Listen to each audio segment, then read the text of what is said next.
Les essentiels du sport, top départ en ce lundi, nouvelle semaine, un nouvel endroit qu'on va avoir le plaisir de vous faire découvrir. Il s'agit de l'hôtel B&B situé au cœur de la base de loisirs de Gujan-Mestras et je suis ravi d'accueillir le directeur Benoît Soulard. Bonsoir. Bonsoir Rémi. Merci de nous C'est un accueillir. plaisir de vous accueillir. Merci beaucoup parce que vous êtes également un passionné de sport.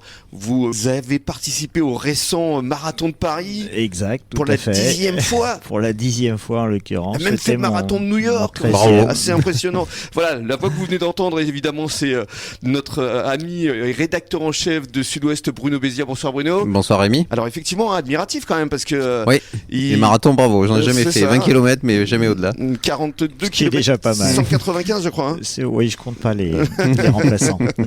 On parlera justement de marathon, de running dans le cadre de l'émission de demain et de Run Archery notamment.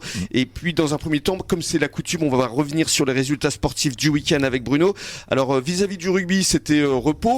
Avant le dernier match de la saison. C'est ça, de la saison régulière. Parlons rapidement quand même des enjeux parce que pour Salles, Mauléon et Langon, ça va plutôt bien. Il n'y a plus d'enjeu pour Gujan. Il y a un enjeu pour Salles, effectivement, même si ils savent qu'ils vont au moins faire les barrages, mais il y a un enjeu pour savoir s'ils font les barrages ou s'ils iront directement en huitième de finale. Parce qu'on rappelle que ce sont les deux premiers. Voilà. Qui accèdent directement au huitième de finale. Qui accèdent au huitième, absolument. Et après, pour monter, il faut faire huitième et gagner en quart. Voilà, c'est ça. Donc c'est pas encore. Donc c'est pas fait, mais il reste quelques étapes, mais c'est faisable. L'important, c'est que ça soit encore faisable. Ouais, le chemin est encore long. Voilà, le chemin est long.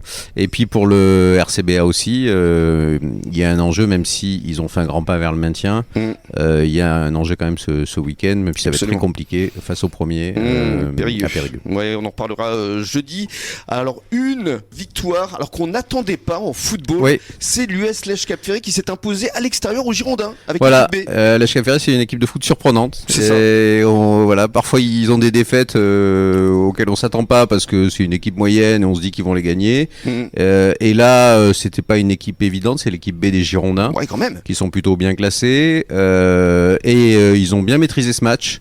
Voilà, c'est vraiment des résultats en dents de scie. Ils se sont offerts ces points si importants pour eux pour effectivement le maintien. Là on peut considérer qu'ils sont, même s'il reste quelques matchs, il faudrait vraiment qu'il y ait une succession de très très mauvais matchs et de défaites et que aussi les d'autres équipes perdent pour qu'ils descendent. Mais ce sont donc voilà, c'est ça. Et victoire sur le petit score d'1-0 sur un penalty du capitaine Thomas Penalva qui fait du bien effectivement à l'US Lège Cap Ferré. On passe au handball. Alors repos, on n'en a pas parlé pour le FCBA.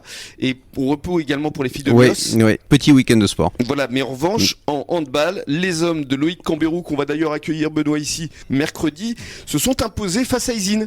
Et ça, c'est une victoire qui fait du bien. C'était une victoire à l'arraché d'un petit but. 30-29, mais qui permet justement d'espérer. Voilà, d'espérer toujours la montée. Il restera 4 journées d'ici la fin de la saison et on y croit. Et on garde espoir évidemment pour Loïc Cambérou et ses hommes qui vraiment font une fabuleuse saison parce que on rappelle que c'est une montée. Et pour une montée, ils trustent les premières places. Donc vraiment, bravo à eux. Et nous, Bruno, on se retrouve jeudi pour les annonces des matchs de week-end. Voilà, de tous les matchs. Et puis nous, Benoît, on se retrouve dans quelques minutes pour parler effectivement de marathon notamment. À tout de suite.